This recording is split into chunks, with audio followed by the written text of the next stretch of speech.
Hello guys, నమస్తే. Welcome to our crypto talks. రోజు మన ఇండియన్ స్టాక్ మార్కెట్లు భారీ లాభాల్లో క్లోజ్ అవ్వడం అయితే జరిగింది. దానికి గల కారణాలు ఏంటో మనం ఈరోజు ఈ వీడియోలో తెలుసుకోవచ్చు. ఈరోజు మార్కెట్ అనేది లోలో ఓపెన్ అవుతుంది, మైనస్లో ఓపెన్ అవుతుంది అంటున్నారు. కానీ అటువంటిది ఏమీ జరగకుండా ఈరోజు మన మార్కెట్ అన్నీ కూడా పాజిటివ్లో ఓపెన్ అయ్యి పాజిటివ్లో క్లోజ్ అయ్యాయి, చాలా లాభాల్లో ఉన్నాయి. దానికి గల కారణాలు ఏంటంటే, మన ఇండియన్ స్టాక్ మార్కెట్స్లో ఒకటైన రిలయన్స్ ఇండస్ట్రీస్ది Q4 ఫలితాలు పాజిటివ్గా ఉండడం వల్ల ఆ షేర్ 4% పైకి ఈరోజు పెరిగింది. అది కూడా ఒక పెద్ద కారణంగా మనం చెప్పచ్చు. అదేవిధంగా దాంతోపాటు మన బ్యాంకింగ్ రంగంలో ICICI, HDFC, యాక్సిస్ బ్యాంక్ సపోర్ట్తో ఈరోజు మార్కెట్.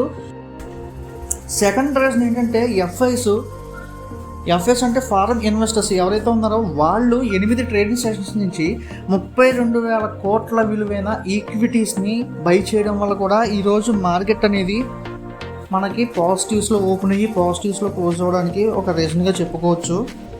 థర్డ్ రీజన్ ఏంటంటే, మనకి ఇంటర్నేషనల్ మార్కెట్స్ అన్నీ కూడా పాజిటివ్లో లాస్ట్ ట్రేడింగ్ సెషన్స్లో పాజిటివ్లో క్లోజ్ అవ్వడం ఒక కారణంగా చెప్పుకోవచ్చు. మన ఇండియన్ మార్కెట్స్ పాజిటివ్గా క్లోజ్ అవ్వడానికి ఈరోజు నిఫ్టీ 24,328 పాయింట్ల దగ్గర క్లోజ్ అయింది, 289 పాయింట్లు ప్లస్తో. అలాగే సెన్సెక్స్ కూడా ఈరోజు 80,218 పాయింట్ల వద్ద క్లోజ్ అయింది, 1,005 పాయింట్లు ప్లస్తో.